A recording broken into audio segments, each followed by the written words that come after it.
Hello and greetings to you regulars and to my newest retinue of Metatron's noble ones. It's good to see you. I am of course Jonathan, also known as the PC Genie. Today we're going to be talking about constant sparring. Now this is something I experimented with recently when I'm doing sort of historical European martial arts. And of course you might be wondering, what am I talking about?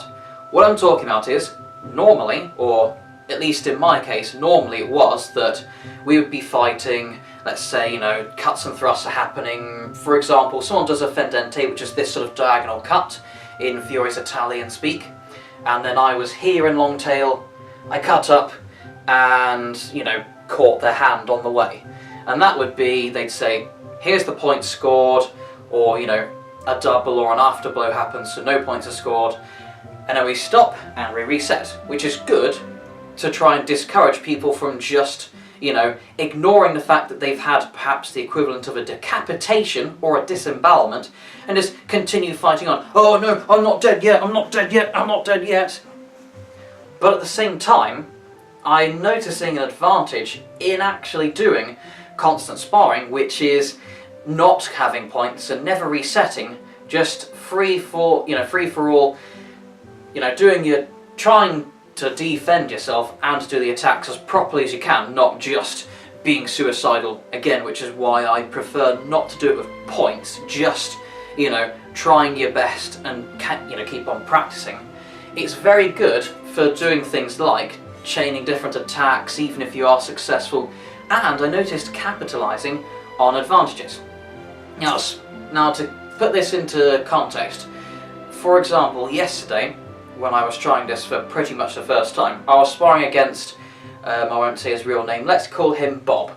So I was sparring against Bob, and I was noticing one of my bad habits is I sort of play it safe. So I actually end up just doing hand carving, arm strikes. Maybe I might sort of, especially with a two-handed sword, sweep into one hand and then swoop down at the legs, or, do a little extending thrust just for a one-hit wonder type of thing, which is alright, it's something that works, but just doing that on its own isn't very, martial, because you can't really expect to have the same limited range of techniques work all the time. So, by doing constant sparring, I was then able to come out of my shell and start looking at doing things like, maybe I'd do a cut, and I caught his hand. And when he had his hand caught, he went, kind of flinched, reacted a bit, trying to defend my attack, and failing. But now, I wasn't thinking, I've scored my point, let's go back and reset so I don't get an after blow or a double. This time, I was instead thinking, aha, I've caught his hand, and look, he's staggering. So then, I try to go around, and lo and behold, for probably one of the first times in longer than I'd care to admit, I was able to get head hits. And again, Bob wasn't, he's a bit new, but it wasn't like he was completely incompetent. It was that, against people who are new or people who are proper veterans of the club, like the teachers, it didn't matter. I was always just going for bits like the hands and legs, just bits that are easy and safe.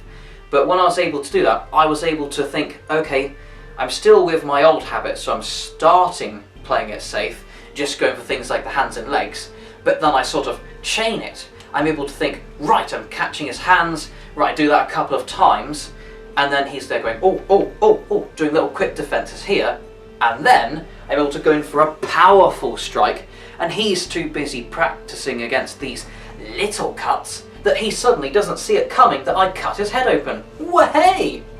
And, of course, in the process, because I'm still trying to defend myself, I'm not using points, and that's an important consideration. I'm not trying to think of just getting a score. I'm also still making sure to defend myself and make sure that he doesn't punish me for it. Because we all know, even a person who's completely new is still going to be like a cornered rat, and if you're not careful enough, they're going to run you through for your troubles. So yeah, all in all, one of the things I'd strongly recommend to anyone doing HEMA, if you are one of those people who does spar with points, I'm not saying it's wrong, don't get me wrong. It's perfectly fine, and it's fine to just go on with your cuts and do, playing it safe, but also occasionally try just not having any points and just keep going, even if something happens like, you know, a gut thrust or, you know, a cut on the head happens, then keep going and see what develops out of it. Because it's actually very fascinating what you can end up with at the end. It's quite embarrassing really, considering I've only tried this recently, since, you know, there are all sorts of video games and things that we all know are completely unrealistic, which know how to do that anyway, ironically. So yeah, that's my thought for today. And in case any of you are wondering, as a final thought, this behind me is a failed attempt at a green screen. I'm going to be talking about a trip I made to Leeds, and I went to the Royal Armouries. And, you know, I'll tell you about my trip there, what it was like, what I experienced, and those sorts of things. But I wanted to use a green screen, or equivalent, in this case a really rubbish sheet for a blue screen.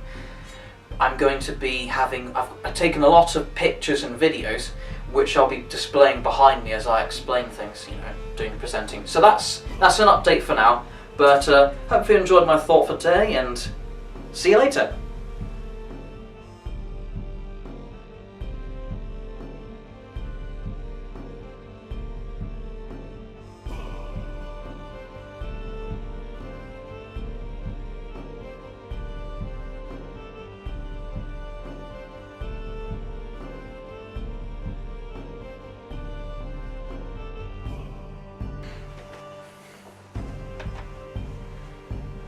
Present in the middle.